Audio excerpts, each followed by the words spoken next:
is not looking too good for students in the US lately. About 6,000 student visas were revoked, mainly because of overstay and law violations, according to the State Department of the US.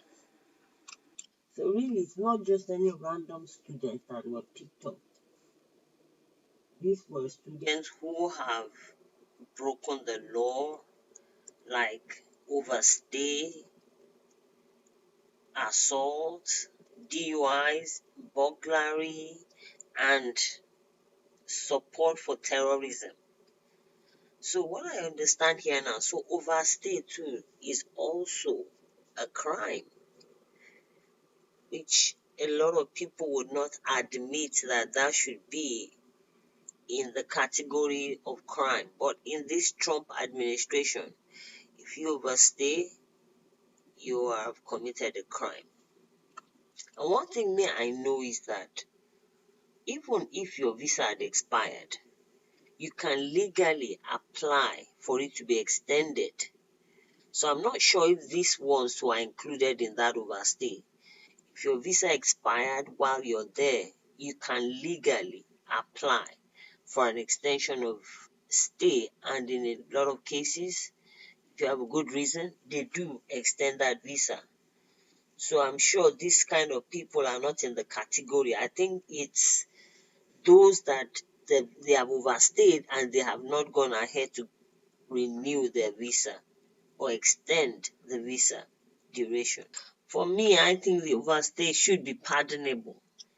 But when you start committing crimes like burglary, terrorism, I think students too should be a bit more careful, because you're in a country that is not your home country. You're there to study. Why would you get yourself involved in burglary? Why would you get yourself involved with terrorism? And I think months before this revocation issue, the administration had actually stopped institutions from admitting international students. But lately has adjusted that adjusted the blocking student or from getting admission to the universities in the US. But lately he has adjusted it. He now says, okay, students who wants to apply for admission, they must release or give access to their social media um, activities in the past 5 years, meaning that you should allow the application or the embassy, or you should allow them to like go through your activities on social media in the past 5 years. That is what will allow you be permitted to come for to get admission. I'm not get. I'm sorry, to be admitted for for. Let me put it this way. Sorry, that the criteria by which they can even allow you to now apply for the U.S. To apply to study in the U.S. is that you must release access to your social media activities in the past 5 years. So in that wise, you can still come and study in the US now, but that is the topmost requirement for you to allow them. You should release your handle to let them go through your social media activities in the past 5 years. Which to me, I think that one is also very strict. I believe they say it's because they want to identify whether you are uh, a, a terrorist in the making. But to me, in all, it's still strict.